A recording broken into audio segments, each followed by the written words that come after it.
இன்று ஜூன் 29ஆம் தேதி திங்கட்கிழமை. நம்முடைய சேனலில் இந்த மாதத்தின் ஆரம்பத்தில் சூப்பர் எல்னினோவினுடைய தாக்கம் குறித்த பல்வேறு தகவல்களை உங்களோடு பகிர்ந்து கொண்டோம். இப்போது ஐரோப்பா ஒரு மோசமான காலநிலைக்கு முகம் கொடுத்து கொண்டிருக்கிறது. கடுமையான வெப்பம்.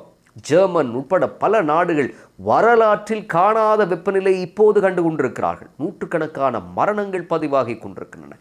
ஸ்பெயின் நாட்டில் ஒரே வாரத்தில் 327 பேர் வெப்பத்தின் கொடுமையால் உயிரிழந்திருக்கிறார்கள். பிரான்ஸ் தன்னுடைய வரலாற்றிலே மிக அதிகமான வெப்பத்தை பதிவு செய்து தத்தளித்துக் கொண்டிருக்கிறது. ஜெர்மனியில் தண்டவாளங்களினுடைய சீல் உருகியதால் போக்குவரத்து முடங்கி இருக்கிறது. இப்போது ஐரோப்பாவில் உண்மையில் என்ன நடந்து கொண்டிருக்கிறது? இது சூப்பர் எல்னினோ அல்ல, மாறுபட்ட ஒரு விடயம். இது குறித்தும் விரிவாக இந்த பதிவில் நாம் பார்க்கலாம். ஐரோப்பா இன்று நெருப்பு வளையத்துக்குள்ளே சிக்கியிருக்கிறது என்றுதான் சொல்ல வேண்டும். இந்த துயரமான பின்னணியினுடைய ஆரம்பத்தை முதலில் பார்ப்போம். மே மாதத்தில் வெப்பம் தன்னுடைய வேலையை காட்டத் தொடங்கியது. ஸ்பெயினில் மே மாதம் மட்டும் 100க்கும் மேற்பட்ட உயிரிழப்புகள். இது வரலாற்றிலேயே மே மாதத்தில் பதிவான அதிகபட்ச எண்ணிக்கை என்றும் சொன்னார்கள். ஆனால் ஜூன் 21க்கு பிறகு நிலைமை இப்போது விபரீதமாகி இருக்கிறது. தென் ஸ்பெயின், அதாவது அந்துஜார் அப்படிங்கிற ஒரு நகரத்தில் வெப்பநிலை 45 டிகிரி செல்சியஸை தொட்டுவிட்டது.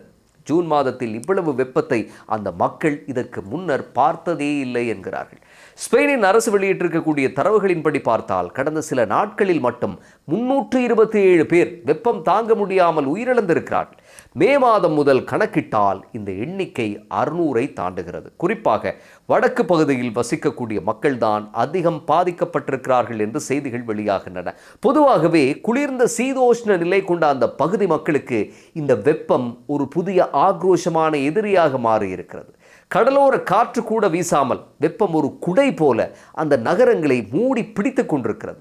இப்போது ஜெர்மனிக்கு வரலாம். பொறியியல் துறையில் உலகத்தினுடைய உச்சத்தில் இருக்கக்கூடிய நாடு ஜெர்மனி. ஆனால் அங்குள்ள மக்கள் இன்று சொல்லனா துயரத்தில் இருக்கிறார்கள். கடந்த 3 நாட்களில் மட்டும் அந்த நாட்டில் இதுவரை இல்லாத அளவுக்கு புதிய வெப்பநிலைகள் பதிவாகி இருக்கின்றன.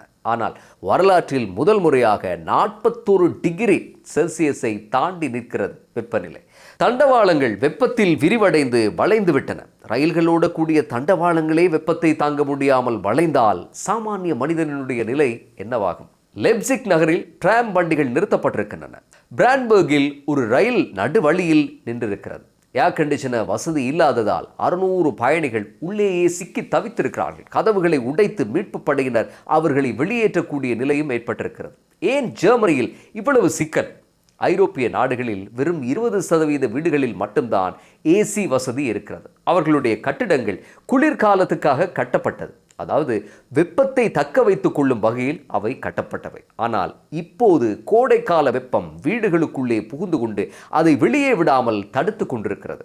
வெளியே 35 டிகிரி என்றால் வீட்டுக்குள் 40 டிகிரி. வயதானவர்கள் இந்த வெப்பத்தை தாங்க முடியாமல் சுருண்டு விழுகிறார்கள். பிரான்ஸ் நாட்டினுடைய சுகாதாரத்துறை வெளியிட்டிருக்கக்கூடிய அறிக்கை நெஞ்சை உலுக்கி நிற்கிறது.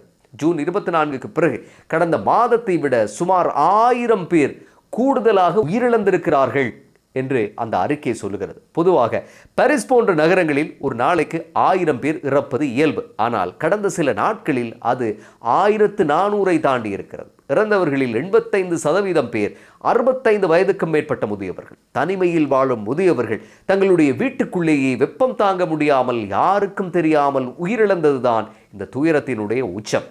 சரி, இப்போது இந்த ஐரோப்பாவில் ஏற்பட்டிருக்கக்கூடிய காலநிலை மாற்றத்தினுடைய பின்னணி என்ன? ஏன் இப்படி வெப்பம் வாட்டி வதைத்துக் கொண்டிருக்கிறது என்கிற சில தரவுகளை பார்க்கலாம். இது மனிதனால் உருவாக்கப்பட்ட காலநிலை மாற்றம் என்றுதான் விஞ்ஞானிகள் உறுதியாக சொல்லுகிறார்கள்.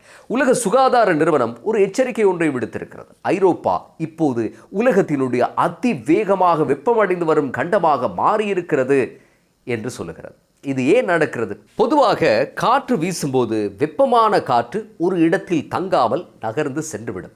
ஆனால் கிரேக்க எழுத்தான ஒமேகா வடிவில் வளிமண்டலத்தில் ஒரு மிகப்பெரிய தடுப்பு சுவர் போல அழுத்தமான ஒரு காற்று மண்டலம் உருவாகி விடுகிறது.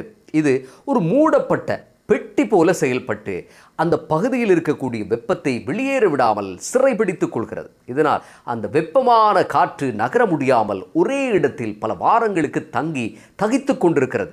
இதுதான் இப்போது ஐரோப்பாவில் நடக்கக்கூடிய பேரதிர்ச்சிக்கு காரணம் என்று சொல்கிறார்கள். இதைத்தான் ஒமேகா பிளாக் என்று சொல்லி அழைக்கிறார்கள். இந்த அதிக வெப்பமான காலநிலை குறித்தும் ஈரான் அமெரிக்காவுக்கு இடையில் இப்போது நிலவி வரக்கூடிய அமைதி ஒப்பந்தத்துக்கு நடுவில் நடக்கக்கூடிய போர் குறித்தும் விரிவான தகவல்களை அடுத்தடுத்த பதிவுகளில் எமது சேனலில் நீங்கள் எதிர்பார்க்கலாம். இந்த யூடியூப் சேனலை மறக்காமல் சப்ஸ்கிரைப் செய்து உங்களுடைய ஆதரவை வழங்குங்கள்.